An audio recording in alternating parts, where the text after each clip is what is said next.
सपने सपने हर इंसान देखता है। कई लोग उन्हें साकार करने दूर चले जाते हैं, अपने घर से बहुत बहुत दूर। कुछ लोगों के सपने पूरे भी होते हैं, पर एक बड़ा तबका सफलता की चोटी तक पहुंच ही नहीं पाता। ये हाथ पैर मारते रहते हैं, घर लौटकर कुछ और करने को फेलियर और डिफीट समझते हैं।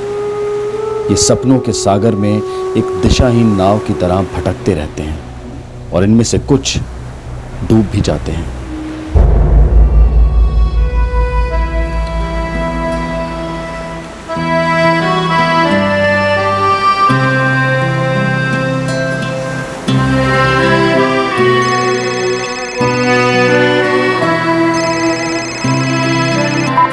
मुझे मिलना है। कोई फायदा नहीं है काजल। प्लीज काजल, तुम समझती क्यों नहीं हो? अपनी रिलेशनशिप खत्म, द एंड। आइंदा मुझे कभी फोन मत करना।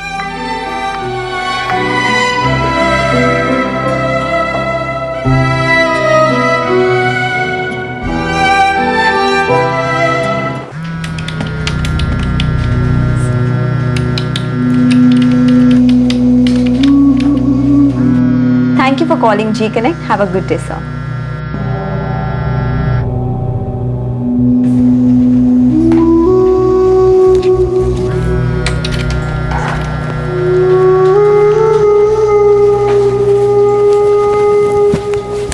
हाँ काजल, बोलो। सोनिया, मिल सकती हो? काजल, मैं ऑन कॉल पे हूँ। सोनिया प्लीज थोड़ी देर के लिए मिलो, बहुत डिप्रेस फील कर रही हूँ मैं। काजल, तुम खुद से हैंडल करो। मैंने तुम्हें कितनी बार समझाया, मेरी शादी होने वाली है। मैं नहीं चाहती मेरा फियांसे तुमसे मिले। प्लीज आधे घंटे के लिए मिल लो। ओह गॉड काजल, तुम्हें समझ नहीं आता? हर चीज़ तुम्हारे हिसाब से नहीं हो सकती। मैं बिजी हूँ, मैं फ़ोन रख रही हूँ।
मुझे अकेला छोड़ दो, प्लीज चले जाओ यहाँ से। क्या कर रहे हो?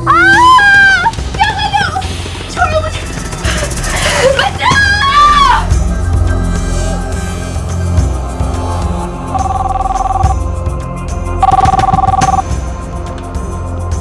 नमस्कार, Chembur police station, constable Gaikwad बोलते हैं। साहब, यहाँ पर कुछ गड़बड़ है साहब, आप जल्दी आइए साहब।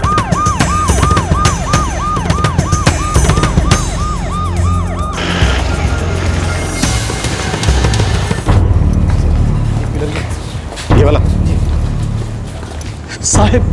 साहब मी फोन केला होता साहब। साहब यह घर है साहब, जहाँ से चीखने की आवाज आ रही थी। ये वाला? जी साहब।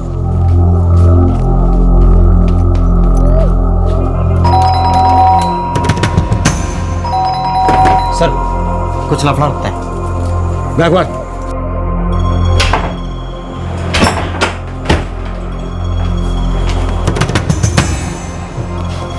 सर यहाँ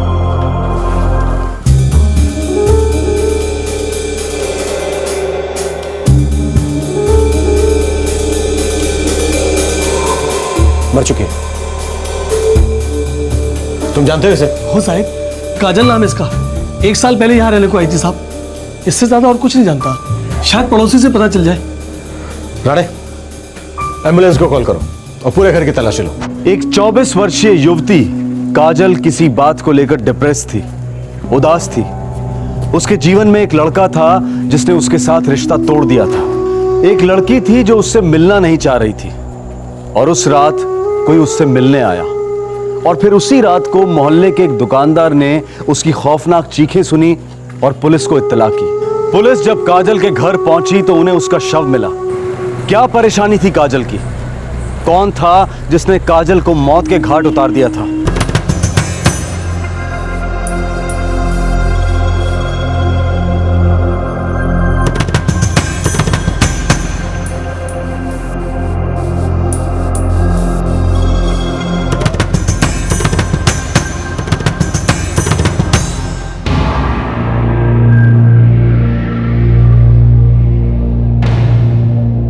नहीं साहिब, ऐसा कुछ मालूम नहीं इसके बारे में। ज्यादा ना तो किसी से बात करती थी और ना ही किसी से लेना देना था इसका। हाँ साहब, मैंने सुना तो था किसी बार में नौकरी करती थी, कुछ डांसर वांसर थी शायद। अकेली रहती थी? हाँ साहब, 1 साल से यहीं किराए पर रह रही थी। मकान मालिक कहाँ रहता है? इधर ही चेंबूर में आरके स्टूडियो के पास। नंबर है उसका किसी के पास? मेरे मिस्टर जानते हैं उनको, उनके पास हो सकता है नंबर। साहब, दरवाजा अंदर से बंद था और जिस कमरे से लड़की की लाश मिली है उसकी खिड़की खुली हुई थी। खूनी वहीं से भागा होगा। हो सकता है सर, मैंने फॉरेंसिक वाले को मैसेज दिया है, फिंगरप्रिंट्स मिल सकते हैं खिड़की से। गुड। लड़की का फोन भी मिला है सर। फोन रिकॉर्ड्स मंगवाओ। डेथ स्ट्रैंगुलेशन से हुई है। गला इतनी मजबूती से घोंटा गया कि विंड पाइप्स तुरंत कुचल गई। 1-2 नाखून भी टूटे हुए हैं। झड़प तो मिनिमल थी, बट अटैक करने वाला फिजिकली बहुत स्ट्रांग रहा होगा। तो क्या हम ये मान के चलें कि अटैकर मेल था? सॉरी, इस स्टेज पे मैं सिर्फ इतना कहूंगा कि अटैक करने वाला फिजिकली बहुत स्ट्रांग था। मेल या फीमेल ये नहीं कह सकते। काजल शर्मा नाम है सर। ये एग्रीमेंट था उसके साथ 11 महीने का, लीव एंड लाइसेंस का। परमानेंट एड्रेस जम्मू का है? हो सर। और विटनेस है मोना कपूर, गौरी चिकलीकर, रचना गुहा। कौन है ये लोग? काजल की फ्रेंड लोग थी सर। जिस ऑर्केस्ट्रा में काजल काम करती थी वहीं ये तीनों भी काम करती है। कैसा ऑर्केस्ट्रा? रेस्टोरेंट था कोई, बार एंड रेस्टोरेंट। बार और रेस्टोरेंट। सही। अरे लड़की जम्मू की है, मेरे ख्याल में उसके घर वालों को इन्फॉर्म कर देना चाहिए, साथ ही उन तीनों लड़कियों को भी जो उसके साथ बार ऑर्केस्ट्रा में काम करती थी। हो सही।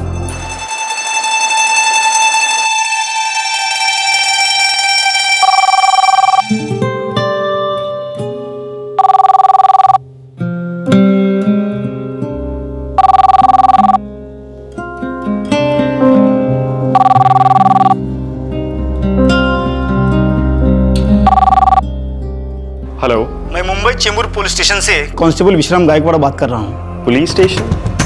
क्या बात है सर? काजल शर्मा आपकी रिश्तेदार है? हाँ, वो मेरी बहन है। क्यों, क्या हुआ उन्हें? वो ठीक तो है ना? सॉरी, उनकी डेथ हुई है। क्या? कल रात हमें उनकी लाश मिली। आप तुरंत मुंबई आ जाइए। ये मेरा कॉन्टैक्ट नंबर लिख लीजिए।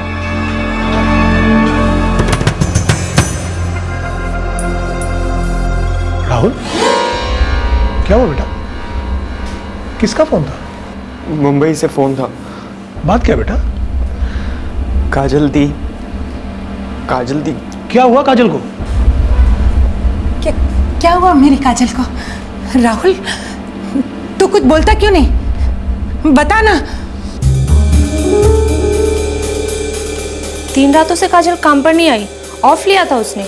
ऑफ क्यों लिया था? कोई खास वजह? सर, उसकी अपनी कुछ पर्सनल टेंशन थी। कैसी टेंशन? हमारे बार में कस्टमर था, काजल का उसके साथ खूब चल रहा था। नाम क्या है उसका? कोई नंबर है उसका आप लोगों के पास? सर, पंकज नाम था उसका, और नंबर तो नहीं मालूम, लेकिन वो 1 साल से हर दिन आता था और हर किसी को मालूम है कि वो खास काजल से ही मिलने आता था। सर, ये 2010 की बात है। तब काजल हमारे साथ रहती थी, हमारे फ्लैट में। फिर 1 साल पहले वो चली गई। हमको कुछ बताया नहीं, लेकिन हमको फुल डाउट था कि उसका उस कस्टमर के साथ फुल टू अफेयर चल रहा है। सर, हमें लगता है कि उसको चेंबूर वाले रूम के लिए उसी ने पैसे दिए होंगे। कभी उसने कुछ जिक्र नहीं किया वो कौन है, करता क्या है, कहाँ रहता है? कुछ भी नहीं? नहीं सर, हम तीनों आपस में उसे गूंगी बोलते थे, क्योंकि उसने कभी कुछ पर्सनल बात शेयर नहीं की हमसे, कभी कुछ नहीं बताया हम लोगों को। ठीक है, थैंक यू। अब तुम तीनों जा सकती हो, जरूरत पड़ी तो दोबारा बुलाएंगे। Thank you sir. गाने, ये लड़कियां बता रही हैं कि काजल का किसी के साथ अफेयर था। अच्छा सर, ये फिंगरप्रिंट की रिपोर्ट आ गई जो खिड़की पे थे, किसी आदमी के हैं।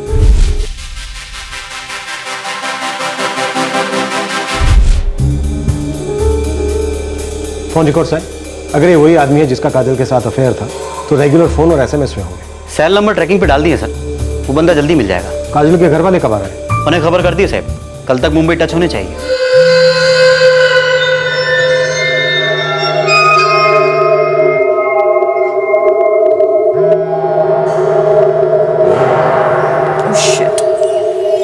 हेलो। हाँ पापा। सोनिया बेटा, कब से तुम्हें कांटेक्ट करने की कोशिश कर रहा हूँ, कहाँ थी तुम? पापा I'm so sorry, वो फोन साइलेंट पे था तो मैं फोन नहीं उठा पाई, थोड़ी बिजी भी थी। बोलिए। बेटा तुम्हें पता भी है काजल के साथ क्या हुआ है? अब क्या किया पापा काजल ने? चेंबूर पुलिस स्टेशन से फोन आया था, वो लोग कह रहे थे कि उन्हें काजल की डेड बॉडी मिली है। What? पापा ये आप क्या कह रहे हैं? बेटा कल रात को पुलिस को तुम्हारी बहन की लाश मिली है। Oh my God। सोनिया मिल सकती हो? काजल मैं ऑन कॉल पे हूँ। सोनिया प्लीज थोड़ी देर के लिए मिलो, बहुत डिप्रेस्ड फील कर रही हूँ मैं। पापा पापा पुलिस क्या कह रही थी? उन्होंने एग्जैक्टली क्या कहा? यही कहा बेटा कि उन्हें काजल की डेड बॉडी मिली है। बेटा राहुल मुंबई की टिकट कराने गया है। पापा मुझे तो यकीन ही नहीं हो रहा। वो तो हमें भी नहीं हो रहा बेटा, और समझ में ये नहीं आता कि उन्होंने तुम्हें कांटेक्ट क्यों नहीं किया, उन्हें हमारा नंबर कैसे मिल गया, तुम्हारा क्यों नहीं मिला? I don't know पापा, मुझे नहीं पता, मुझे कुछ नहीं पता पापा। बेटा तुम इमीडिएटली पुलिस स्टेशन जाओ। सोनिया बेटा हम कल सुबह तक पहुंचते हैं। हाँ पापा। पापा पापा मम्मा ठीक है ना?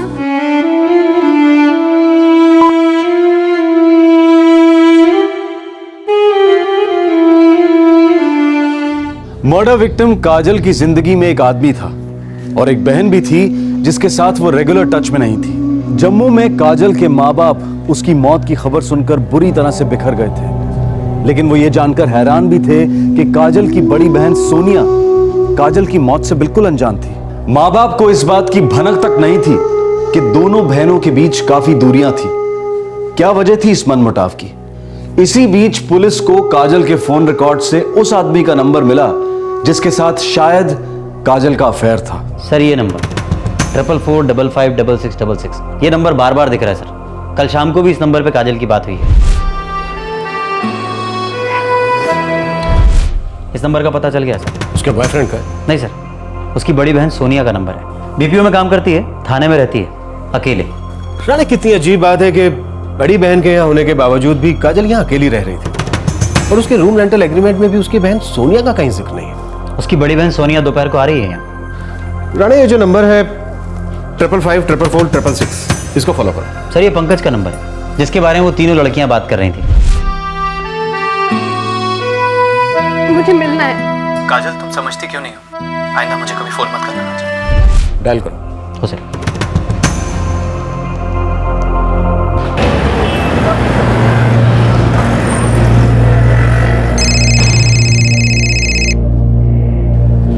हेलो, चेंबूर पुलिस स्टेशन से बोल रहा हूँ। आपका नाम? जी मेरा नाम पंकज गाडगिल है। बोलिए क्या बात है? काजल शर्मा फ्रेंड है आपकी, खास दोस्ती? जी मतलब मैं उसे जानता हूँ। कल शाम को बात हुई थी आपकी उससे? सर उसने मुझे फ़ोन किया था। आप प्लीज़ बताइए ना क्या बात है। इस वक्त कहाँ हैं आप? जी मैं पूना में हूँ। दरअसल मैं पूना को ही बिलोंग करता हूँ, यहीं का हूँ। आपको मुंबई आना होगा, मिलना है आपसे। सर मुझे लगता है यही हमारा बंदा है। पुणे पुलिस को इन्फॉर्म करो, वहीं धर दो, वहीं जाकर इससे हाय हेलो करेंगे।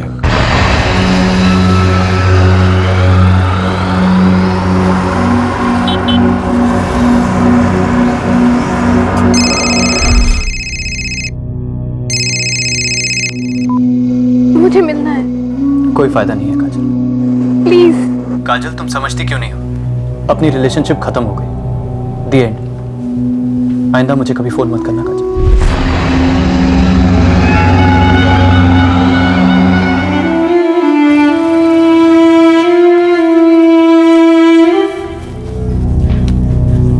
पापा आज शाम की फ्लाइट की टिकट्स मिल गई हैं। राहुल तुम तो बार बार मुंबई आते जाते रहते थे ना। तुम काजल और सोनिया दोनों से मिलते थे, लेकिन तुमने कभी ये नहीं बताया कि वो दोनों अलग अलग रहती है। अब मर गई तुम्हारी काजल दीदी, अब क्या छुपा रहे हो?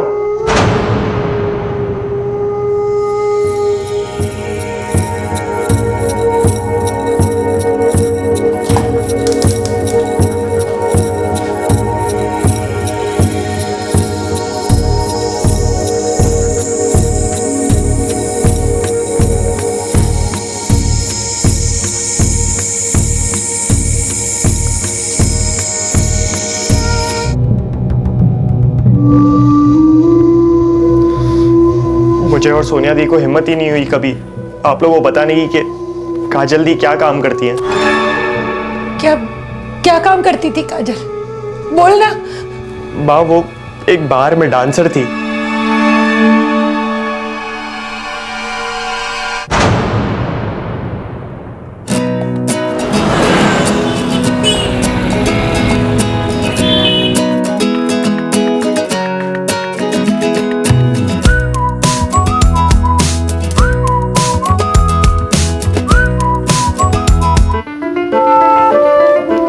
काजल, ये शीशे में टेढ़े मेढ़े मुंह बनाने से ना तो जम्मू की काजल से सुपरस्टार काजोल नहीं बन जाएगी, समझी? सोनिया, काजोल तो मेरी आइडल है, लेकिन तुम देखना मैं अपनी खुद की आइडेंटिटी बनाऊंगी। एक दिन इतनी बड़ी एक्ट्रेस बन जाऊंगी कि सब लोग हमारे जम्मू को ना टॉप स्टार काजल शर्मा का शहर बुलाएंगे। देखना तो। सवाल ही पैदा नहीं होता बेटा। लेकिन पापा, मुझ में कॉन्फिडेंस है, टैलेंट है, मुझे अच्छा ब्रेक जरूर मिलेगा। अरे बेटा, तुम ये सोनिया और राहुल की तरह पढ़ाई लिखाई में ध्यान नहीं लगा सकती। और बेटा, ये फिल्म लाइन और एक्टिंग वैक्टिंग हम जैसे लोगों के लिए नहीं है। हम जैसे लोगों के लिए मतलब? आप फिल्म इंडस्ट्री को इतना बुरा क्यों मानते हैं? माँ, बहुत अच्छे लोग भी हैं फिल्म इंडस्ट्री में, हमारे आपके जैसे डिसेंट लोग। बेटा काजल, बहस नहीं। देखो, हम लोग मिडिल क्लास लोग हैं और वो भी जम्मू के। बेटा, हम तुम्हें ये तो नहीं कह रहे कि तुम शादी करके घर पर बैठ जाओ। हम तुम्हें पढ़ा लिखा रहे हैं ताकि तुम कोई अच्छी जॉब करो, गवर्नमेंट की जॉब करो। कल को तुम अपने होने वाले पति का हाथ बटाओगे और जिस घर में जाओगी उस घर में तुम्हारी इज्जत बढ़ेगी। बेटा पापा, जब भी किसी एक्टर ने अपने घर वालों को बताया होगा कि वो एक्टर बनना चाहता है तो ज्यादातर घर वालों ने अपोज ही किया होगा ना। लेकिन एक बार वो सक्सेसफुल हो जाते हैं, कामयाबी मिल जाती है उनको, तो सब कुछ बदल जाता है। काजल मुंबई अच्छे को रुला देती है। तेरी जैसी कितनी सारी लड़कियां जो रोज हीरोइन बनने जाती हैं वहां पर। मुंबई फिल्म इंडस्ट्री में एक्चुअली कितनी हीरोइंस है बता? मुश्किल से 1 दर्जन। उनमें से आधी लड़कियां तो बड़ी बड़ी फिल्मी फैमिलीज को बिलोंग करती हैं, या फिर miss universe, miss world, miss ये मिस वो। तुझे रियलिटी नहीं पता है। सोनिया, मैं सिर्फ एक रियलिटी जानती हूँ और वो ये है कि मैं पैदा हुई थी बड़े पर्दे पे अपना टैलेंट दिखाने के लिए। आप लोग मेरी फैमिली होते हुए मेरी विल पावर को नहीं जानते हैं क्या? मैं प्रूफ कर सकती हूँ, मैं करके दिखाऊंगी। प्लीज पापा, जाने दीजिए ना प्लीज। बेटा, मैंने अपनी बात कह दी है। देखो दी, आपको एक्टिंग का इतना शौक है तो आप जम्मू में कोई टीवी सीरियल कर लो ना, बेस्ट रहेगा। मुझे बॉलीवुड में काम करना है, ये सीरियल वीरियल में काम नहीं करना है। अब पापा प्लीज हाँ कह भी दीजिए ना। मैं तुम्हें लास्ट टाइम बोल रहा हूँ बेटा, नहीं। ये फेयर नहीं है पापा। सोनिया को जो पढ़ना है वो पढ़ सकती है, राहुल के लिए भी सेम टू सेम। लेकिन जब मुझे कुछ करना होता है तो आप सब लोग खड़े हो जाते हैं मुझे लेक्चर देने के लिए। मुझे जो करना है वो मैं क्यों नहीं कर सकती पापा? क्योंकि बेटा, तुम इन दोनों की तरह पढ़ना लिखना नहीं चाहती हो। तुम तो अपनी तकदीर के सपने खुद लिखना चाहती हो, जिसके लिए हम तुम्हें अलाउ नहीं करेंगे। ठीक है, मत कीजिए अलाउ। मैं अलाउ करती हूँ। मैं अपने आप चली जाऊंगी मुंबई, मुझे किसी की परमिशन नहीं चाहिए। अरे अब ये पागलों वाली बातें मत करो। धमकी नहीं देते, माँ बाप को धमकी देना कोई अच्छी बात नहीं है। पापा, मैं सिर्फ आपका सपोर्ट मांग रही हूँ। मैं लाइफ में कुछ बनना चाहती हूँ, कुछ करके दिखाना चाहती हूँ। एक ही तो लाइफ है पापा, वो भी इतनी छोटी सी। प्लीज मान जाइए ना, प्लीज हाँ कह दीजिए, प्लीज पापा प्लीज।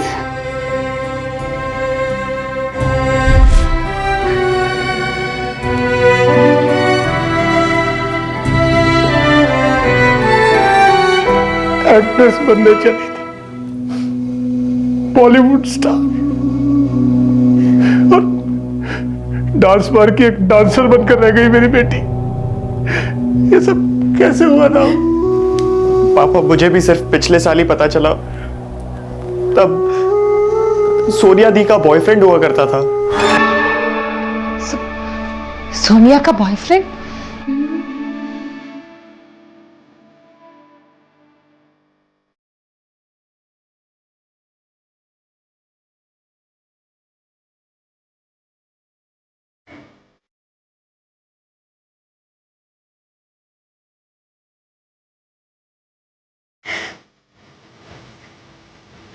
क्या हुआ सोनिया? बताओ ना यार, आखिर बात क्या है? राकेश, मेरी एक बहन थी काजल, उसका मर्डर हो गया है। She is dead. Oh God, ये कैसे हो गया? मैंने तुम्हें उसके बारे में कुछ नहीं बताया था।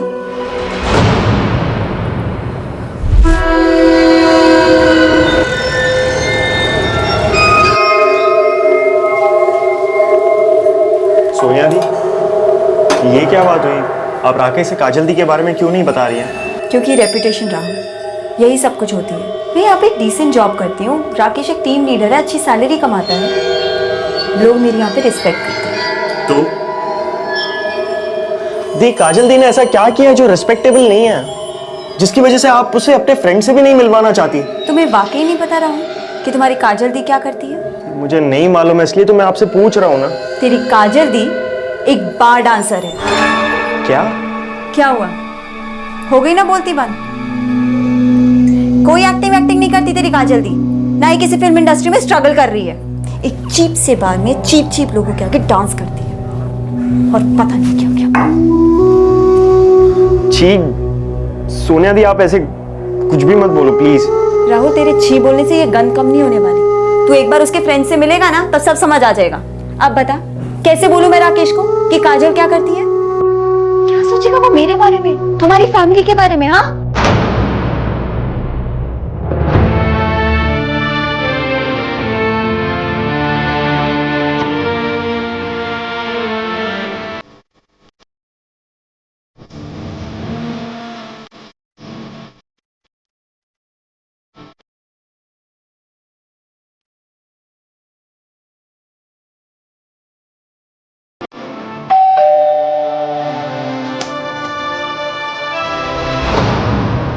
राहुल,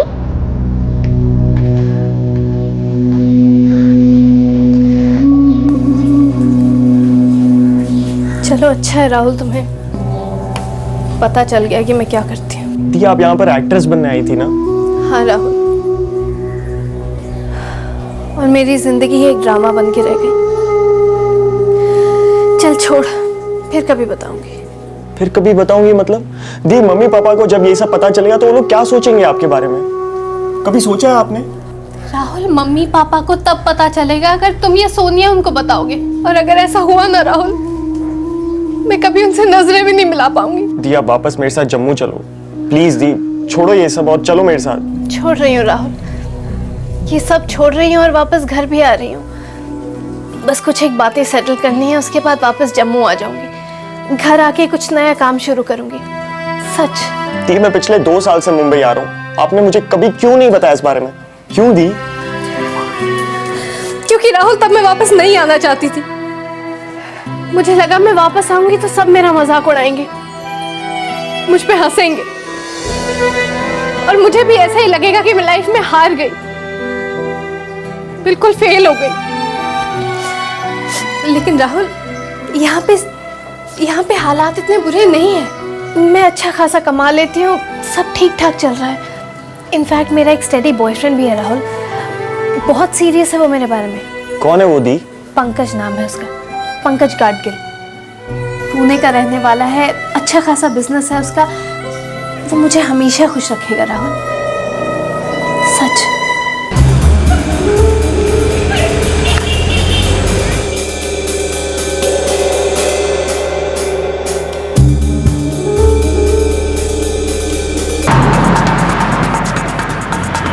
ओके सर, पंकज के फोन रिकॉर्ड्स और टावर के लोकेशंस बहुत जल्द हमारे पास होंगे। फिर पंकज हमारे पास होगा। Good job Rane.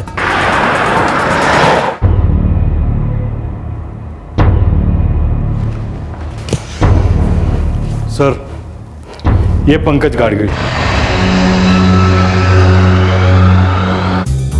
सर, मैं अपने डैड का बिजनेस मैनेज करता हूँ। कैसा बिजनेस है तुम लोगों का? हम लोग कपड़ा मैन्युफैक्चर करते हैं सर। मुंबई में हमारे बहुत सारे क्लाइंट्स हैं, तो मैं अक्सर यहाँ आता जाता रहता हूँ। जब मुंबई आते थे तो श्रीनाथ बार में जाते थे, जहाँ काजल डांस करती थी, काजल शर्मा। यस सर, मैं वहाँ जाता था। वहीं पे पहली बार मिला था मैं काजल से। बहुत अच्छी दोस्ती थी मेरी काजल से सर। कितनी अच्छी दोस्ती? प्यार था, बहुत बहुत प्यार करता था मैं काजल से सर।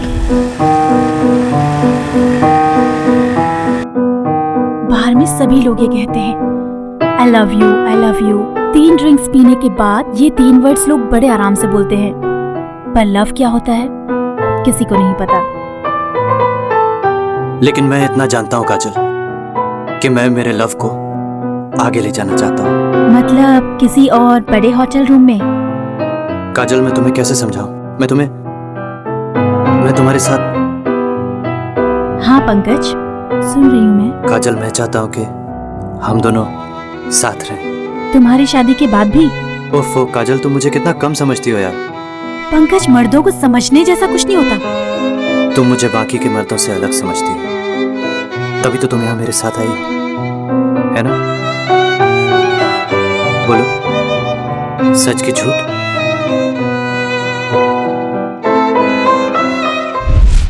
तूने अपने मजे कर लिए उसके साथ, दिल भर गया तो तूने सोचा कि अब ये शादी वादी की बात करेगी, तो तूने उसे हमेशा के लिए विदा कर दिया, मार डाला उसे। नो सर, मैंने उसे नहीं मारा, नहीं मारा मैंने उसे। मैं तो उससे प्यार करता था सर, सीरियस था उसके बारे में। एक टाइम तक तो था। किस टाइम तक? उसके बाद क्या हुआ? पंकज, मैं आज छोड़ दूंगी ये डांसिंग लाइन, लेकिन तुम्हारे बिना मैं मुंबई में अकेली करूंगी क्या? आराम करोगी, राज करोगी। मैं तुम्हारे लिए फ्लैट खरीदूंगा यहाँ, हम दोनों पति पत्नी जैसे ही रहेंगे। पति पत्नी जैसे? समझने की कोशिश करो काजल, मैं तुम्हें पुणे नहीं ले जा सकता। पर पंकज, मैं तुम्हारी बीवी बनना चाहती हूँ, मुझे बहू बनना है तुम्हारे घर की। मुझे भी वो सब कुछ चाहिए जो हर लड़की को चाहिए होता है, परिवार, प्यार, इज्जत। मैं किसी से कम नहीं हूँ पंकज। देखो काजल, तुम्हें ये बात समझनी होगी। मैं तुम्हें अपने पेरेंट्स के सामने नहीं ले जा सकता काजल। हम दोनों ऑफिशियली पति पत्नी नहीं बन सकते काजल। सर, काजल एक बार डांसर थी और मैं एक अच्छी फैमिली का इकलौता लड़का। अच्छी फैमिली के लोग भी अच्छे होने चाहिए, पर तूने अच्छा नहीं किया पंकज। शादी का वादा ना किया हो पर उम्मीद जगाई, लड़की को जीत लिया और फिर बस मुकर गया। मैंने सोच समझकर प्यार नहीं किया था सर, बस हो गया था। मैं भी हमेशा इसी टेंशन में रहता था सर कि हमारा क्या होगा। मैं ये अच्छी तरह से जानता था सर कि मेरे पेरेंट्स कभी एक बार डांसर को नहीं अपनाएंगे। और फिर एक दिन काजल ने खुद ही सब कुछ खत्म कर दिया।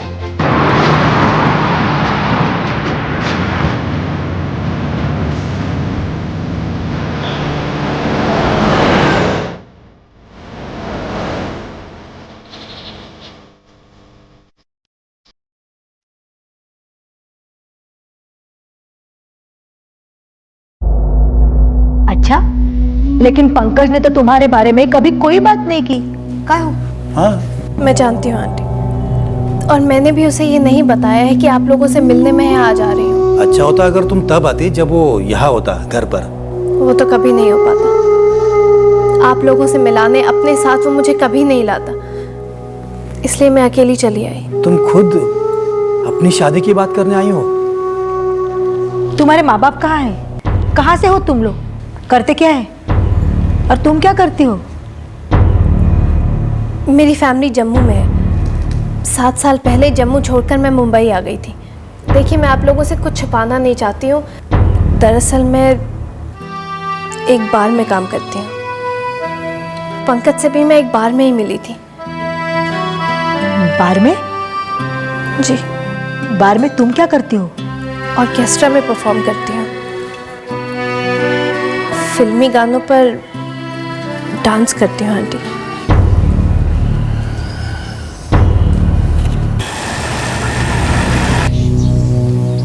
कुछ बोलोगे नहीं पंकज? बस, आज के बाद हम कभी नहीं मिलेंगे। तुम आंसू क्यों बहा रही हो काजल? वाट तो मेरी लगी है ना। मेरे पेरेंट्स के नजरों में मुझे गिरा दिया, इतना बड़ा शौक दे दिया उन्हें। पंकज, मैंने जो कुछ भी किया मेरी एक आखिरी कोशिश थी। सिर्फ सच्चाई से, ईमानदारी से मैं एक नई जिंदगी चाहती हूँ। पंकज, तुम्हारे अलावा और तुम्हारे साथ के अलावा मेरे पास कुछ नहीं है नहीं काजल, था। क्योंकि मैं अब इस रिश्ते से आउट हूं काजल। मैंने तो तुम्हें ऑप्शन दिया था ना, मुंबई में रहो, बीवी बनकर, मंदिर में जाकर बाकायदा तुमसे शादी करता काजल। मैं पूना में कभी दूसरी शादी नहीं करता। बस तुम पूना नहीं आती, मैं यहाँ मुंबई तुम्हारे पास आता। और कल किसने देखा यार, शायद कल को मेरे पेरेंट्स भी एक्सेप्ट कर लेते तुमको, लेकिन नहीं, तुमने उस कल का गला घोंट दिया काजल। आज के बाद तुम कभी मुझे कांटेक्ट करने की कोशिश मत करना, मैं भी नहीं करूंगा। बाय।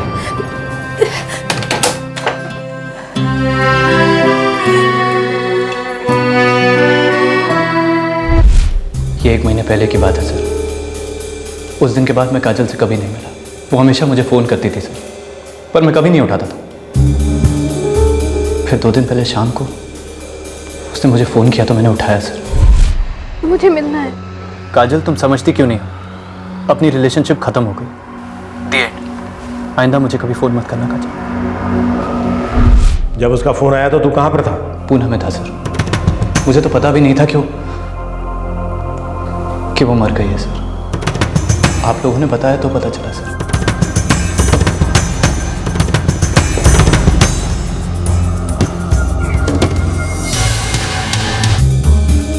सर, जिस नंबर पे पंकज ने कॉल रिसीव किया उसका सेल टावर तो यहीं है पुणे में।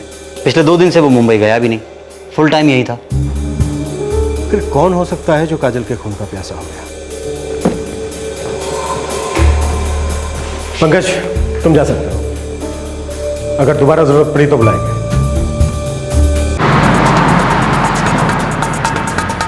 जाने, तुम बता रहे थे कि काजल की बड़ी बहन सोनिया काजल से कोई रिश्ता नहीं रखना चाहती थी।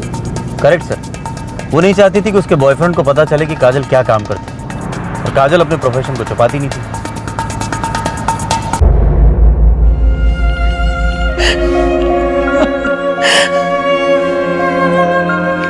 मेरी बच्ची काजल।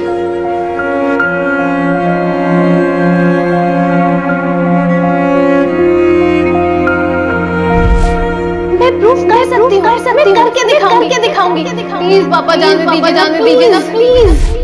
काजल कहाँ चली गई बेटा?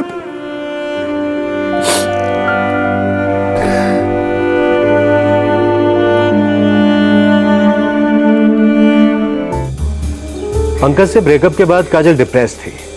हो सही, सभी ऐसा कह रहे हैं।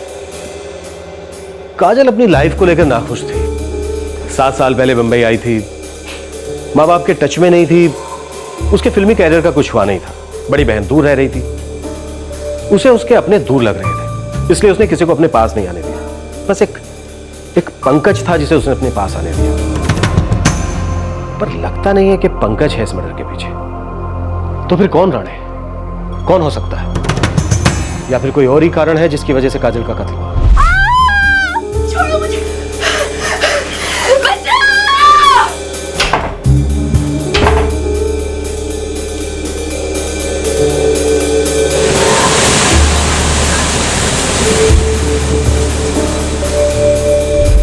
राणे, जितने भी लोगों के नाम आए हैं उनके फोन रिकॉर्ड्स और सेल टावर की लोकेशन निकलवाओ।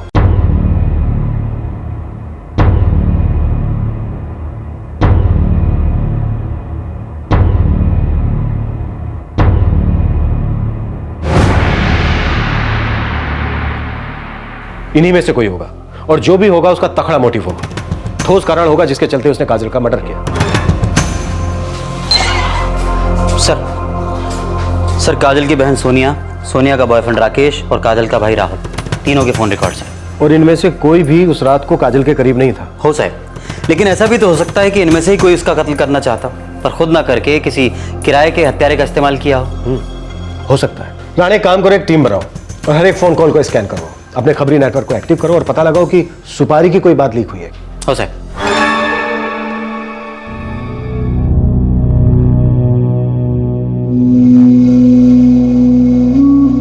पापा, पुलिस वालों ने कहा कि काजल दी की बॉडी कल तक मिल जाएगी। मुझे उसे मुंबई आने ही नहीं देना चाहिए था। मैंने क्यों उसकी जिद के सामने घुटने टेके? क्यों?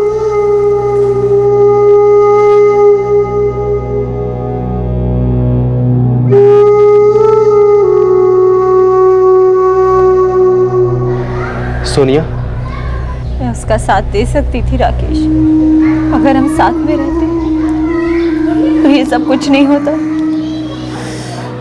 कम ऑन सोनिया, अपने आप को ब्लेम करना बंद करो। मैं उसका सपोर्ट सिस्टम बन सकती थी, उसके एम्बिशन को समझने की कोशिश कर सकती थी।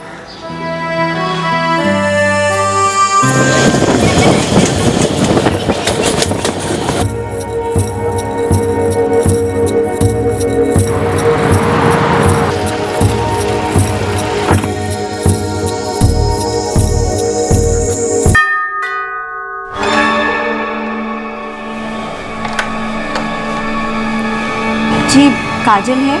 आप कौन? मैं उसकी बहन सोनिया। ओ आओ, अंदर आओ। सोनिया, तुमने मुझे बताया ही नहीं कि तुम्हें मुंबई में जॉब मिल गया और तुम यहाँ शिफ्ट हो रही हो। कैसे बताती काजल, तूने तो घर पे फोन करना ही छोड़ दिया है। तू नंबर चेंज करती है और बताती भी नहीं है। पापा मम्मी कितना परेशान रहते हैं तुझे लेकर, पता है? हो क्या रहा है काजल, तू एग्जैक्टली कर क्या रही है?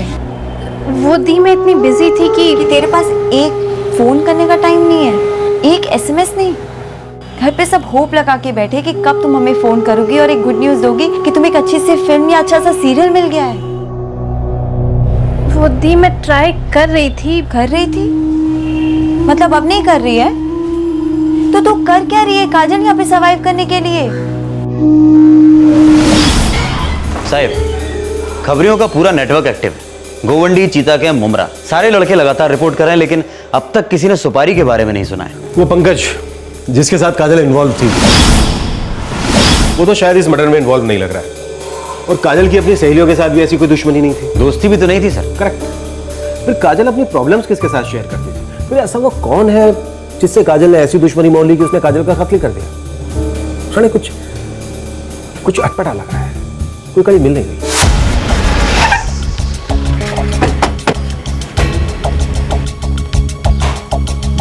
मैं पक्का बोल रहा हूँ साहब, मैंने उसकी चीखने की आवाज सुनी थी। और कोई आवाज सुना था? नहीं साहब, और किसी की आवाज तो नहीं सुनी। किसी को भागते हुए देखा? नहीं साहब, ऐसा होता तो मैं आपको पहले बता दिया होता। वो क्या है साहब, मेरी हालत बहुत खराब हो गई थी डर के मारे। आप लोगों को फोन करने के बाद मैं उधर ही छुप के बैठ गया कोने में। और जब तक आप लोग आए, मैंने उस दरवाजे से किसी को निकलते तो नहीं देखा। हाँ साहब, अंदर से चीखें कम हुई और फिर बाद में एकदम बंद, एकदम शांत।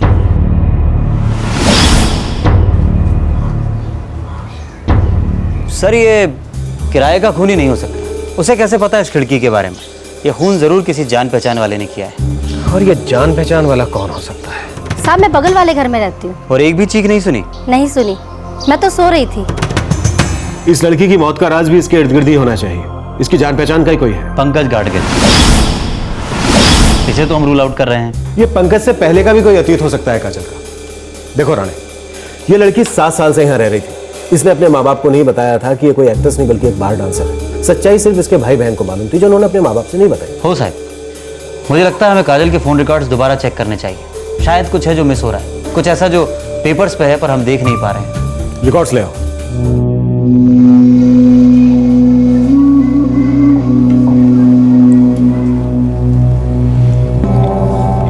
इतने बड़े शहर में तुम्हारी छोटी बहन रास्ता भटक गई थी और तुमने हमें बताना जरूरी नहीं समझा।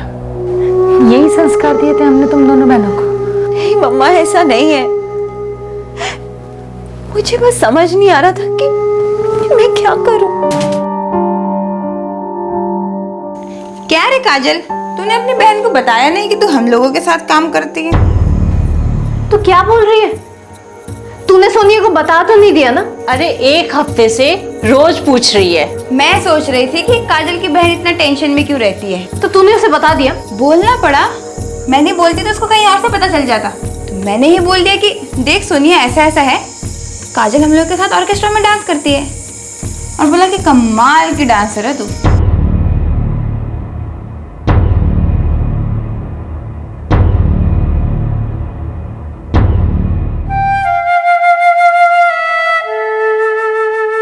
सोनिया, ये सब मैंने किया नहीं, ये सब मेरे साथ हुआ। मैं किसी से कुछ कह भी नहीं सकती थी। बस यही सोचती थी कि एक दिन मुझे एक बड़ा ब्रेक मिलेगा और मेरी लाइफ सेट हो जाएगी। पर बिना जॉब के मुंबई में सरवाइव करना इम्पॉसिबल हो गया था। कुछ भी उतना आसान नहीं था जितना मुझे लगता था। तो घर लौट आती स्टूपिड। कभी नहीं। अगर घर लौटती तो सारी जिंदगी यही लगता कि मैं फेल हो चुकी हूँ। मुझे किसी भी कीमत पर फिल्म इंडस्ट्री में एंट्री लेनी ही थी। तो मैंने सोचा कि अगर थोड़े टाइम तक सरवाइव करने के लिए करना पड़े तो यही सही। सपने, अरमान, एम्बिशन। मुझे लगा मेरे पास लुक्स है, टैलेंट है, आगे बढ़ने की एनर्जी है, तो मुझे काम जरूर मिलेगा। पर मेरे हिस्से में सिर्फ छोटे मोटे रोल्स ही आ रहे थे। रोज सुबह से लेकर रात तक ऑडिशंस देती थी, प्रोड्यूसर्स के ऑफिसर से फोन आने का इंतजार करती थी और बस इंतजार ही करती रहती थी। कुछ भी वर्कआउट नहीं हो रहा था Soni. Roll camera, rolling, action. Shruti, मुझे तुम्हारे पेरेंट्स से मिलना है। अबे मुझे नहीं लगता कि हमारे पेरेंट्स शादी के लिए राजी होंगे। लेकिन वो दुख बढ़ जाएगा। लुक अबे, आई एम रियली सॉरी। अब हमें एक दूसरे को भूल जाना होगा। कट। ओ हीरोइन, पासिंग कौन करेगा? तुमने कब कहा मुझे पासिंग करने के लिए? अब दिमाग की दही मत कर, समझी? तब से इशारा करो, तेरे को दिखाई नहीं देता? तेरे लिए क्या अब स्पेशल रिटर्न इनविटेशन भेजूं कि मैडम जी आइए पासिंग कीजिए? नहीं, मैंने सच में नहीं देखा। नहीं दिखता तो आई टेस्ट करवा लो। एक पासिंग तो ढंग से होती नहीं और आ जाती है रोल मांगने के लिए। क्या हुआ सर? क्या यार मनोज, कितनी बार बोला ऐसे थके मरे लोगों को सेट पे मत भेजा करो। एक जगह पर बैठ गए तो फेविकॉल जैसे चिपक जाते। सर निष्ठा में हो सर, प्लीज सॉरी सर। आपके वजह से बात सुनना पड़ता है, समझ में नहीं आएगा आपको? मैंने जूनियर आर्टिस्ट का काम किया, क्या नहीं किया, लेकिन सर्वाइवल दिन ब दिन मुश्किल होता जा रहा था। कभी कभी तो लगता था सीधा जम्मू तवी एक्सप्रेस पकड़ूं और वापस घर आ जाऊं। पर फिर मोहल्ले वालों की हंसी सुनाई देती थी, रिश्तेदारों के ताने सुनाई देते थे कि देखो क्या करने निकली थी और तुम दबाकर वापस आ गई। पर तू बार डांसर कैसे बनी? कुछ साथ काम करने वालों ने सजेस्ट किया था और मुझे लगा कि पैसे अच्छे मिल रहे हैं, मेरे सर्वाइवल में हेल्प हो जाएगी, स्ट्रगल आराम से कर पाऊंगी, तो थोड़े टाइम के लिए कर लेती हूँ। पर सोनिया, स्ट्रगल कभी खत्म ही नहीं हुआ। हाँ, लेकिन जितने सपने थे, जितने अरमान थे, टाइम के साथ वो सब गायब हो गए। अब मुझे एक्ट्रेस बनना ही नहीं था, अब मुझे सिर्फ मुंबई में जिंदा रहना था। मुझे अभी भी नहीं पता सोनिया कि आगे मैं क्या करूंगी, कैसे करूंगी, मुझे कुछ नहीं पता। काजल, फ्रैंकली पूछो तो मुझे भी नहीं समझ आ रहा मैं क्या करूं, क्या कहूं। काश तूने मुझसे एक बार बात कर ली होती। लेकिन अब बता दिया ना तुम्हें सोनिया, और अब तुम आ गई हो तो शायद मैं कुछ और करने का सोच सकती हूँ। एक मिनट काजल, मैं एक फ्लैट ले रही हूँ किराए पे। यूँ समझ लो मैंने ले लिया है। मैं वहां रहूंगी अकेले। पर सोनिया, यहाँ पे जगह है। देखो काजल, मैं एक डिसेंट जॉब करती हूँ। मैं नहीं चाहती कि मेरे ऑफिस वालों को पता चले कि मेरी बहन एक बार डांसर है, और मैं उसी के साथ रहती हूँ, उसकी सहेलियों के साथ जो उसके साथ बार में डांस करती है। हम सॉरी काजल।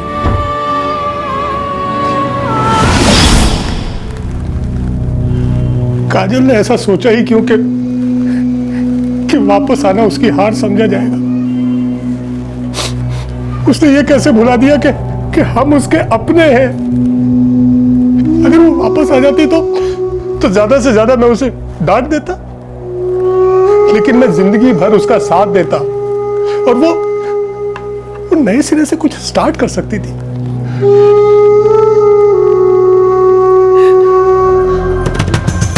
सर, ये काजल के फोन रिकॉर्ड्स को मैंने बार बार चेक किया, हर एक नंबर चेक किया। फिर सर एक नंबर है जिससे बार बार काजल के फोन पर कॉल किए गए, लेकिन अजीब बात यह है कि काजल ने कभी उस नंबर पर कॉल बैक नहीं किया। ये देखिए 22244877। किसका नंबर है? किसी करमवीर का है। इससे बात हुई? नहीं सर, 25 अप्रैल से ये फोन बंद है। 25 अप्रैल को काजल का मर्डर हुआ था? हो सर। इस करमवीर का कोई एड्रेस? सेम चौक जहाँ पे काजल रहती थी। गाड़ी निकालो।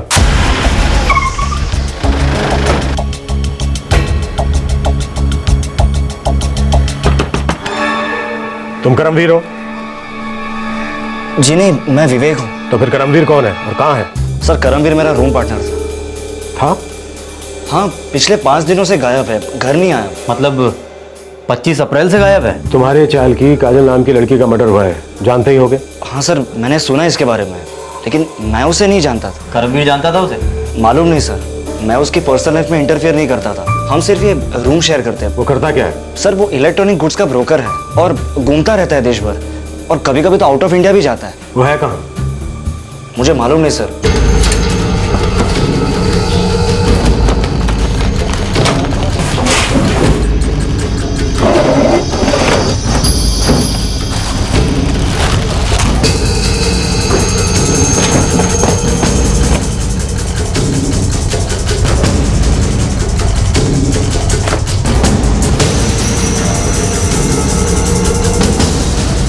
सर सब कुछ यही है, ये पासपोर्ट भी। 25 की रात को करमवीर लौटा? मैंने उसे 25 को सुबह आखिरी बार देखा था। उसके बाद वो कहाँ गया, क्या कर रहा था, मुझे कुछ नहीं पता। करमवीर का परमानेंट एड्रेस जम्मू का है। वो लड़की काजल भी जम्मू से थी। इतना बड़ा इत्तेफाक नहीं हो सकता।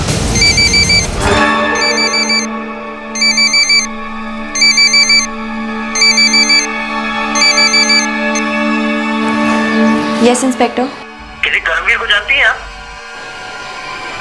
करमवीर? करमवीर है ना, जम्मू से है। फोन रिकॉर्ड्स बताते हैं कि ये करमवीर आपकी बेटी के रेगुलर टच में था। ये लड़का भी जम्मू से ही बिलोंग करता है और ये रहता भी उसी चाल में है जहां आपकी बेटी काजल रहती थी। और ये 25 अप्रैल की रात से गायब है, यानी कि आपकी बेटी की कत्ल की रात से। हम तो किसी करमवीर रैना नाम के आदमी को नहीं जानते, ये नाम भी हम पहली बार सुन रहे हैं। मुंबई आने से पहले आपकी बेटी काजल का जम्मू में किसी के साथ कोई अफेयर था? नहीं इंस्पेक्टर साहब, हमारी जानकारी में तो ऐसा कुछ भी नहीं था। हाँ, अगर हमारी पीठ पीछे कुछ हो तो कह नहीं सकते। सर। हाँ राणे बोलो। सर जम्मू में करमवीर का एड्रेस ट्रैक डाउन हो गया है, वहाँ की पुलिस को एक्टिवेट कर दिया है। यहाँ से कुछ मिला? मुंबई से एक ट्रेवल एजेंट है, उसी चौल से ऑपरेट करता है। करमवीर की सारी टिकटिंग वही संभालता था।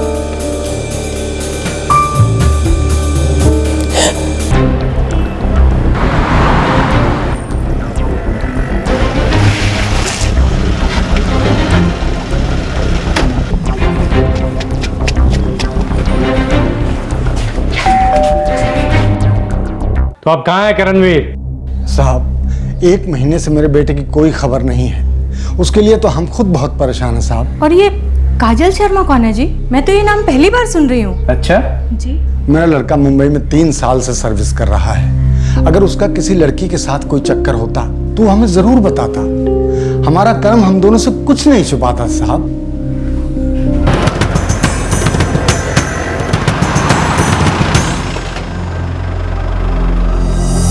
हाँ सर, करमवीर की सारी टिकट्स मैं ही बुक करता था। वो करता क्या है? ब्रोकर है, कंसल्टेंट भी है। कई बार दिल्ली, कोलकाता, दुबई, सिंगापुर आता जाता रहता था। तुम काजल शर्मा को जानते थे?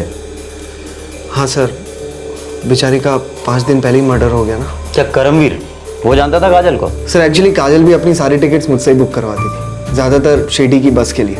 अब करमवीर और काजल के बीच में, हाँ सर, एक करीब 6 महीने पहले करमवीर ने काजल के बारे में मुझसे कुछ पूछा था। और बता भाई, इस बार कितने दिन के लिए जा रहा है? 2 क्लाइंट से मीटिंग है तो 1 हफ्ता तो कहीं नहीं गया। ऐसे ना तेरी पूरी दुनिया घूमता है तू। भैया दूर के ढोल सुहाने ही लगते हैं। हमसे पूछो, धोबी के कुत्ते बने हुए हैं, कोई एक जगह ठिकाना ही नहीं है। बाय गॉड यार, अगर दुबई, सिंगापुर कहीं कोई परमानेंट जॉब लग जाए ना, मैं तो इंडिया को टाटा गुड बाय बोल दूंगा हमेशा के लिए। हाय आकाश। अरे काजल, अच्छा मंडे के लिए शिरडी की 2 टिकट्स चाहिए। तुम तो हमेशा 4 टिकट्स बुक करवाती थी ना, इस बार मामला कुछ चेंज हो गया क्या? ऐसा कुछ नहीं है, इस बार सिर्फ मैं और मोना जा रहे हैं, रचना और गौरी नहीं आ पाएंगे। मैं टिकट्स तुम्हारे रूम पर भिजवा दूंगा। Thank you, bye. कौन थी ये अपने चौल की लड़की थी, काजल शर्मा। तेरे जम्मू से ही तो है। क्या बात कर रहा है? जम्मू से? तो करती क्या है? बार में डांसर है। उसने मुझे ऐसे ही पूछा था। अब मुझे नहीं पता उसके बाद वो काजल से मिला होगा या नहीं। तुम करमवीर से लास्ट कब मिले थे? 10 दिन पहले। उसे ऑस्ट्रेलिया में जॉब लगा था, उसने वीजा के लिए भी अप्लाई किया था। वीजा मिला उसे? क्योंकि उसके घर से जो पासपोर्ट हमें मिला है उसमें ऑस्ट्रेलिया का वीजा नहीं है। जी नहीं सर, उसे वीजा नहीं मिला, प्रॉब्लम आ गया यार। वर्क वीजा ऐसे नहीं मिलता यार। तो ऐसा वैसा कुछ करना, भाई मेरी लॉटरी का टाइम आ गया है। वहाँ एक पार्टी है जो मेरा जॉब पक्का कर रही है, बस मुझे यहाँ से वर्क वीजा लगवाना है। ऑस्ट्रेलिया में अगर इमिग्रेंट वीजा चाहिए तो शादी कर लो। शादीशुदा कपल्स को सबसे पहला प्रेफरेंस दिया जाता है, और इमिग्रेंट वीजा मिलना मतलब फुल आज़ादी। फिर चाहे जो मर्जी कर ऑस्ट्रेलिया में, बाद में वहाँ की सिटीजनशिप भी ले सकता है तू, और सबसे पहले शादी। अब ये मत बोलना कि शादी के लिए लड़की भी मैं ही अरेंज करके दूं। मैं सिर्फ टिकट्स और वीजा अरेंज करा सकता हूँ बॉस।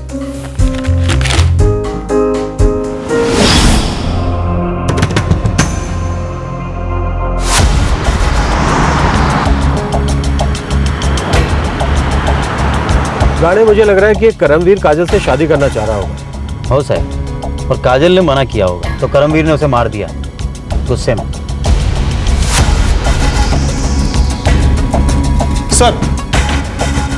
सर जम्मू पुलिस ने फोन किया था, करमवीर वहाँ नहीं मिला, और वहाँ उसका कोई क्रिमिनल रिकॉर्ड भी नहीं है। मुंबई में कोई रिकॉर्ड? यहाँ पर भी उसका कोई क्रिमिनल रिकॉर्ड नहीं है। अगर कोई रिकॉर्ड नहीं है इसका मतलब वो मजा हुआ क्रिमिनल नहीं है। मर्डर के तुरंत बाद वो भाग गया, पासपोर्ट भी लेकर नहीं गया, डर गया होगा। वो काजल को अच्छी तरह से जानता था, पहले भी उसके घर जा चुका था। काजल ने दरवाजा खोलकर उसको घर के अंदर लिया होगा, और मर्डर करने के बाद वो खिड़की से कूदकर भाग गया। उसने अपना नंबर स्विच ऑफ किया है, लेकिन यह भी तो हो सकता है कि वो उसी मोबाइल में दूसरा सिम कार्ड डालकर इस्तेमाल कर रहा हो सकता है सर, मैं मोबाइल ट्रैकिंग पे डाल देता हूँ।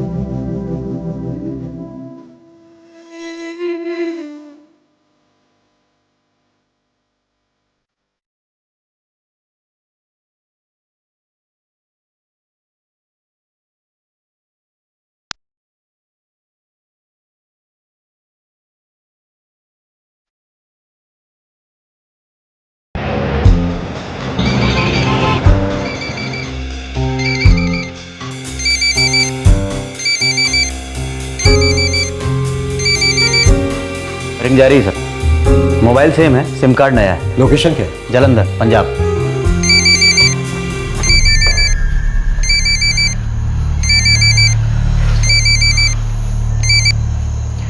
हेलो करमवीर।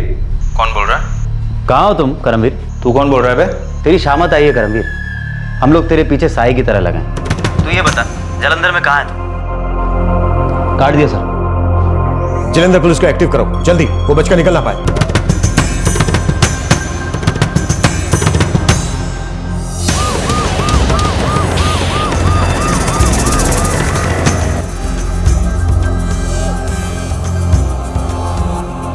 सर जी बंदा तो चेकआउट कर गया सी। यही था वो?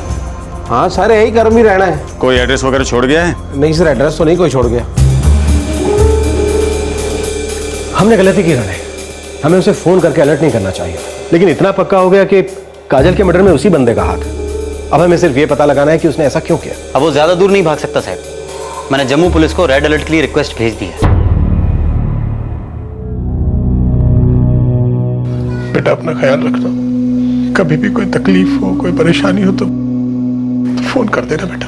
काजल की मौत का दुख तो हमें जिंदगी भर रहेगा, लेकिन उससे भी बड़ा दुख इस बात का है कि वो जब तक जिंदा रही ये समझती रही कि हम उसके दुख को नहीं समझेंगे, उसकी मदद नहीं कर पाएंगे। माँ बाप तो अपने बच्चे की एक एक धड़कन को समझते हैं। हमसे कभी कुछ मत छुपाना। करमवीर एक मजबूत सस्पेक्ट था और वो अभी तक पुलिस के हाथ नहीं लगा था। ये बात गवाह थी उसके गुनाह की कि वो पुलिस से भाग रहा था। उसने काजल की हत्या क्यों की थी, ये सवाल अब सबके दिमाग में बार बार आ रहा था, लेकिन इस सवाल का जवाब सिर्फ करमवीर ही दे सकता था। इस इन्वेस्टिगेशन की किस्मत अच्छी थी कि करमवीर ने अपना सिम कार्ड चेंज करते वक्त अपना सेल फोन ऑन किया, जिससे उसकी लोकेशन पता चल गई। वो जालंधर से जम्मू के लिए रवाना हो चुका था। 456874657647। सर ये करमवीर का नया नंबर है, उसने मोबाइल ऑन किया था, जम्मू पहुंच गया है वो। फैमिली से मिला? नहीं सर, वहां नहीं पहुंचा अभी तक। वो वहां नहीं जाएगा राणे, क्योंकि वो अच्छी तरह से जानता है कि पुलिस पार्टी वहां उसका इंतजार कर रही है। कब तक भागेगा? उसका पासपोर्ट हमारे पास है, उसकी सारी चीजें हमारे पास है। इन चीजों के बिना भी वो लंबे अरसे तक गुमशुदा हो सकता है राणे। तो इस नंबर पे कॉल करें क्या सर? नहीं राणे, ये गलती हम दोबारा नहीं दोहराएं। एक काम करते हैं, हम जम्मू निकलते हैं।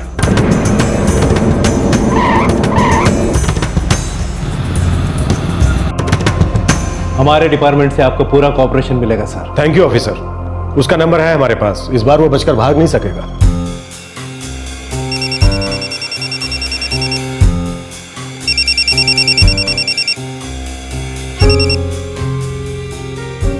हेलो जी 4568476767।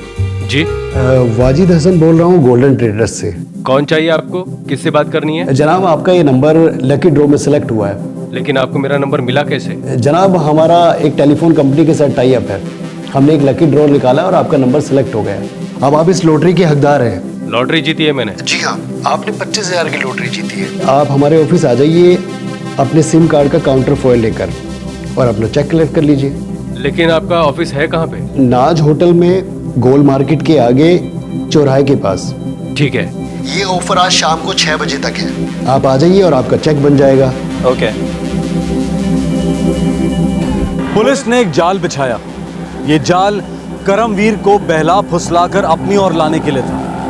पुलिस कतई नहीं चाहती थी कि पहले की तरह इस बार भी करमवीर चौकन्ना हो जाए और अपना सिम कार्ड बदल ले। लेकिन क्या यह प्लान सफल हुआ?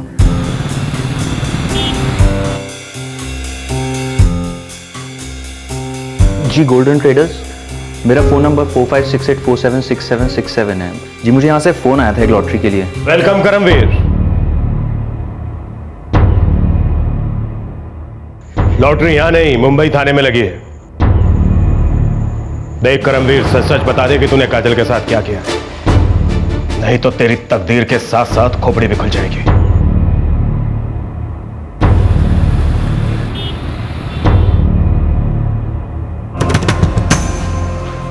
मुझे अच्छी लगी थी वो।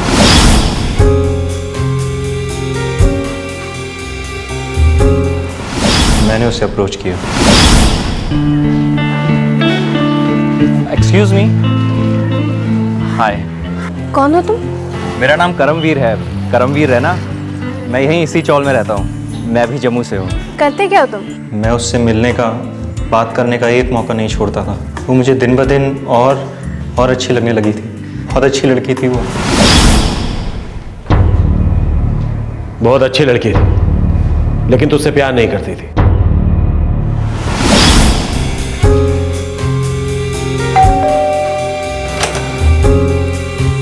हाय, देखो करम, तुम बहुत अच्छे लड़के हो, लेकिन क्या काजल? मैं किसी और को लाइक करती हूँ। बहुत सीरियस हूँ उसके बारे में, इसलिए प्लीज मेरे लिए ऐसी फीलिंग्स मत रखो तुम। मैं किसी और के बारे में सोच भी नहीं सकती हूँ।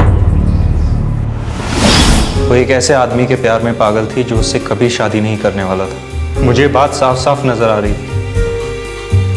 मैं उससे कहता भी रहता, लेकिन वो मेरा कभी यकीन ही नहीं करती थी। पर उससे फायदा क्या होता? वो तुझसे प्यार नहीं करती थी, तुझसे शादी भी नहीं करती। करम आसान नहीं है मेरे लिए। मैं सब कुछ सेट कर दूंगा काजल। मैं तुम्हें वो सारी खुशियाँ दूंगा जो तुम्हें चाहिए। काजल, मैं तुम्हें बता नहीं सकता मैं तुमसे कितना ज़्यादा प्यार करता हूँ। आई एम सो सॉरी करम, पर मैं एक रिश्ता जोड़ के देख चुकी हूँ। मैं दूसरा रिश्ता जोड़ना ही नहीं चाहती। अगर तुम मेरे दोस्त हो ना करम, तो प्लीज़ मुझे अकेला छोड़ दो और दर्द मत दो मुझे। पंकज ने उसके साथ फुल ब्रेक ऑफ कर दिया था, पर फिर भी वो मेरे सच्चे प्यार को एक चांस भी देने को राजी नहीं थी। बस सच्चा प्यार करने वाले अपने प्यार का गला नहीं घोटा करते। सर, मैं उसे मारना नहीं चाहता था, पर मार डाला। तूने काजल को क्यों मारा करमवीर? ऑस्ट्रेलिया में अगर इमिग्रेंट वीजा चाहिए तो शादी कर ले। शादीशुदा कपल्स को सबसे पहला प्रेफरेंस दिया जाता है। मैंने मुंबई में कई साल स्ट्रगल किया, खून पसीना बहाया, और इस सब के बाद मुझे ऑस्ट्रेलिया में एक बेहतर जिंदगी बनाने का चांस मिल रहा था। काजल ने भी मुंबई में बहुत स्ट्रगल की थी, मुझसे ज़्यादा तकलीफ़ें देखी थी। मुझे लगता था अगर हम दोनों मिल गए तो ऑस्ट्रेलिया में एक बेहतर ज़िंदगी बना सकते हैं, पर उसे वो ज़िंदगी दिख ही नहीं रही थी। जितना दिखाने की कोशिश कर रहा था वो देख ही नहीं रही थी।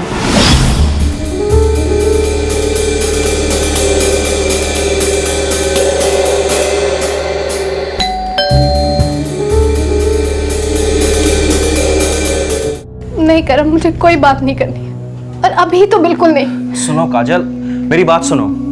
हम दोनों ने इस शहर में अपने अपने सपनों को चूर होते हुए देखा है। वहाँ ऑस्ट्रेलिया में हम अपने नए सपने देख सकते हैं और उन्हें साकार भी कर सकते हैं। मेरे अब कोई सपने नहीं है करम। मेरे अंदर जो कुछ भी था सब चूर चूर हो गया है। तुम समझते क्यों नहीं हो? मेरे अंदर कोई फीलिंग्स नहीं बची हैं। सच तो ये है कि मैं जिंदगी में फेल हो चुकी हूँ और ये सच्चाई कभी नहीं बदल सकती।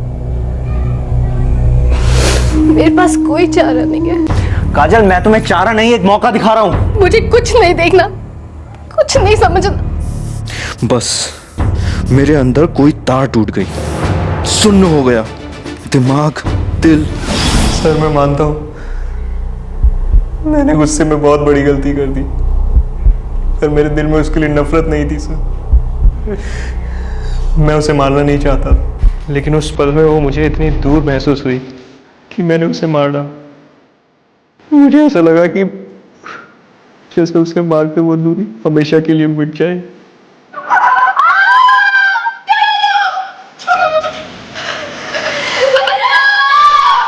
सर मैं उसे मारना नहीं चाहता था,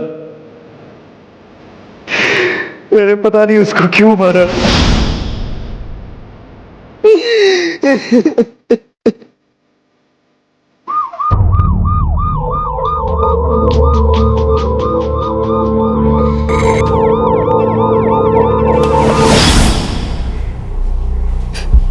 स्टेटमेंट लेकर इसके सिग्नेचर ले लो और कल कोर्ट में हाजिर करो इसे।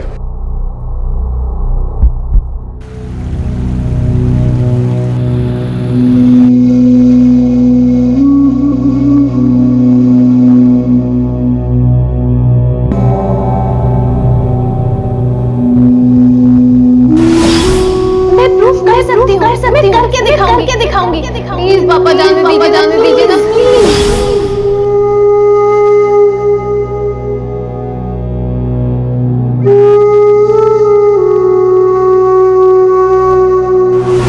सोनिया थोड़ी देर के लिए मिलो डिप्रेस फील कर रहा है।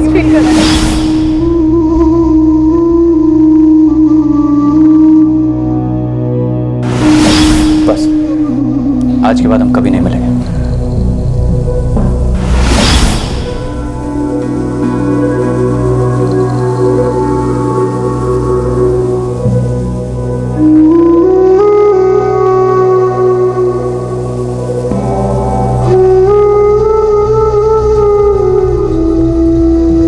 करमवीर इस वक्त पुलिस कस्टडी में है और उसके खिलाफ काजल के कत्ल के चार्जेस फाइल किए जा रहे हैं। हम सब के अपने अपने सपने और अरमान होते हैं, हम सब उन्हें पूरा भी करना चाहते हैं, लेकिन क्या वही लोग सक्सेसफुल कहलाते हैं जिनके सपने पूरे हो जाते हैं? अगर हमने एक बार कुछ ठान लिया लेकिन उसे पूरा ना कर पाने पर क्या हम वाकई फेल हो जाते हैं? क्या कोशिश करना अपने आप में जीत नहीं है? फर्ज कीजिए कि हम अपने टारगेट्स मीट नहीं कर पाते, पर हम उसे दुनिया से छुपाने की कोशिश में क्यों लग जाते हैं? फेल होना कोई गुनाह तो नहीं है, हो सकता है कि उसमें भी कोई सीख हो, शायद हमारी मेहनत में ही कोई कमी रह गई हो। लेकिन लगातार किसी कोशिश में फेल होना भी हार की निशानी नहीं है, बेइज्जती नहीं है, बल्कि एक दस्तक है कि शायद हम गलत पहाड़ पर चढ़ रहे हैं, शायद हमारी मंजिल कहीं और ही है। एजुकेशन हो, करियर हो या फिर रिश्ते हो, हार कभी फाइनल नहीं होती है। जिंदगी कई अपॉर्चुनिटीज ऑफर करती रहती है, लेकिन अगर किसी एक फेलियर की मायूसी की पट्टी आंखों पर बंधी हुई हो तो वो तमाम अवसर, तमाम मौके, सारी अपॉर्चुनिटीज नजरअंदाज हो जाती है। क्राइम पेट्रोल के मंच से हम युवा पीढ़ी से अपील करते हैं कि दोस्तों, फेलियर से होने वाले डिप्रेशन को अपनों के साथ शेयर कीजिए, अपने दोस्तों के साथ, अपनी फैमिली के साथ। शायद कुछ लोग ये कहेंगे कि देखा मैंने तो पहले ही कहा था, लेकिन ये कहने वाले लोग भी कम नहीं होंगे कि कोई बात नहीं, तुमने कोशिश तो की, अब कुछ और करने में ताकत लगाते हैं और हम तुम्हारे साथ हैं। साथ ही हम पेरेंट्स से और बुजुर्गों से भी अपील करते हैं कि वो युवा पीढ़ी की भावनाओं की कद्र करें, नाकामयाबी में डटकर उनके साथ खड़े रहें। आज के कंपटीशन के जमाने में इससे बड़ा सहारा और कोई नहीं हो सकता। एक कहावत है कि सक्सेस के कई बाप होते हैं और फेलियर एक नाजायज बच्चा है, पर असलियत यह है कि फेलियर को जरूरत होती है कई बापों की, उनके हौसले की, उनके सहारे की और अनकंडीशनल प्यार की। और अब एक विचार क्रिएटिव फील्ड्स के बारे में, चाहे एक्टिंग हो, सिंगिंग या मॉडलिंग। हजारों लड़के लड़कियां रोजाना मुंबई के लिए रवाना होते हैं नेक्स्ट सुपरस्टार बनने का ख्वाब लेकर। हम उन सभी को ऑल द बेस्ट कहते हैं। लेकिन हम ये भी कहेंगे कि जब भी स्ट्रगल के दौरान आपको अंदर से ये महसूस हो कि ये फील्ड हमारे लिए नहीं है, तो इस फीलिंग को अपनी हार ना समझें, बल्कि वो जिंदगी की दस्तक है कि वक्त आ गया है ये पता लगाने का कि हमारी असली कॉलिंग, हमारा असली हुनर क्या है। समझदारी इसी में है कि हम वो करें जिसके लिए हम बने, वो बनने की कोशिश ना करें जो हमारा कभी था ही नहीं। आपसे फिर मुलाकात होगी क्राइम पेट्रोल दस्तक के एक और एपिसोड में। इस तरह के और भी एपिसोड देखने के लिए हमारे चैनल को सब्सक्राइब करें और बेल आइकन दबाना ना भूलें।